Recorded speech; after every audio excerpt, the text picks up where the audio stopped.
এটা হচ্ছে শহীদ জিয়ার সৈনিকের কাজ, এটা হচ্ছে বেগম খালেদা জিয়ার সৈনিকের কাজ, এটা হচ্ছে তারেক রহমানের সৈনিকের কাজ। এই যুদ্ধ যদি আমরা জিততে না পারি, বাংলাদেশ হেরে যাবে, বাংলাদেশ হেরে যাবে, গণতন্ত্র হেরে যাবে, আমরা হেরে যাব। সুতরাং এই যুদ্ধে জিততে হবে। আমি বেশি বক্তব্য রাখবো না। ওই 7ই নভেম্বরের চেতনায় আবার যুদ্ধ জিততে হবে। 7ই নভেম্বরের চেতনায় যেভাবে জাতিকে ঐক্যবদ্ধভাবে শহীদ প্রেসিডেন্ট জিয়া রহমান সাহেবকে মুক্ত করেছিল, ওই চেতনায় আমাদেরকে বাংলাদেশকে মুক্ত করতে হবে, গণতন্ত্র ফিরিয়ে আনতে হবে। 7ই নভেম্বরের স্পিরিটে আমাদেরকে এই যুদ্ধে জয় করতে হবে। সবাইকে ঐক্যবদ্ধ করে আমাদেরকে এই যুদ্ধে জয় করতে হবে। এবং ইতিমধ্যে আপনারা দেখতে পাচ্ছেন, একদিকে নির্বাচনের কথা বলছে, অন্যদিকে বিভ্রান্তি সৃষ্টি করতে যাচ্ছে, বাধাগ্রস্ত করতে যাচ্ছে, অগণতান্ত্রিক কার্যক্রমের মাধ্যমে দাবি আদায় করতে যাচ্ছে, জোর জবরদস্তি করে দাবি আদায় করতে যাচ্ছে, চাপিয়ে দিতে যাচ্ছে অন্যের দাবি আমাদের উপর, দেশের উপর। বাংলাদেশের মানুষ সেটা গ্রহণ কোন সময় গ্রহণ করে নাই।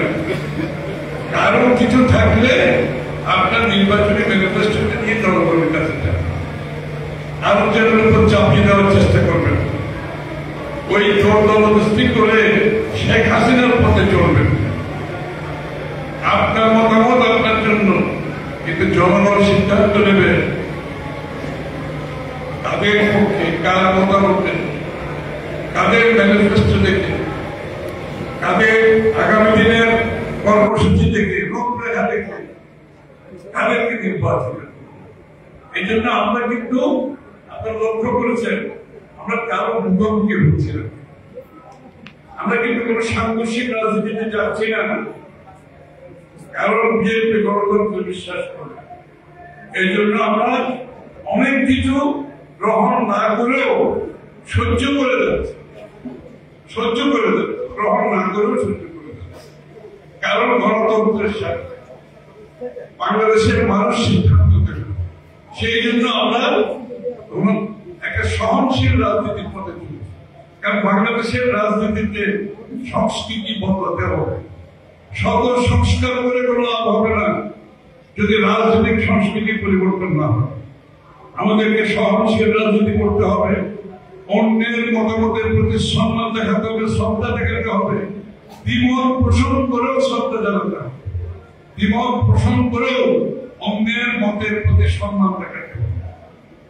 বিএনপির রাজনীতি হচ্ছে সেটা আমাদের না, আমরা সেই পথেই চলছি। দেশের মানুষের উপর যাদের আস্থা নাই তারা ভিন্ন পথে চলবে, আর যাদের আস্থা আছে, গণতন্ত্রের উপর যাদের আস্থা আছে, তারা জনগণের কাছে সিদ্ধান্তের জন্য যাবে। ঢাকা শহরে বসে গোলটেবিল বৈঠক করে কারো উপর চাপিয়ে দেবে, এটা গণতান্ত্রিক নয়, এটা অগণতান্ত্রিক। এখানে এই দায়িত্ব কাউকে দেওয়া হয় নাই। বাংলাদেশের মালিক বাংলাদেশের জনগণ। 14-17 বছর ধরে আমরা এগুলো বলে আসছি না, জনগণের মালিকানা ফিরিয়ে দাও, 17 বছর ধরে বলে। এখন জনগণকে বুঝে যাবে, আমি এখন মালিক হয়ে গেছি, আমার কথা মতো সিদ্ধান্ত দিতে হবে। এই অগণতান্ত্রিক মানসিকতা শেখ হাসিনার পরিচয়। আবারও সেই ধারায় চলতে চাচ্ছে অনেকে। বাংলাদেশের মানুষ ত্যাগ স্বীকার করে নাই, যুদ্ধ সবকিছু স্বীকার হয়ে ত্যাগ স্বীকার করে আমরা গণতন্ত্রের পথে যেতে চাই। আমরা ওই পথে জোর জবরদস্তি করে কারো মতামতের ভিত্তিতে দেশ চলবে, দেশ পরিবর্তন করবে, সেটা একেবারে ভুল। তাই সবাইকে আজকে আবারও বলছি, 7ই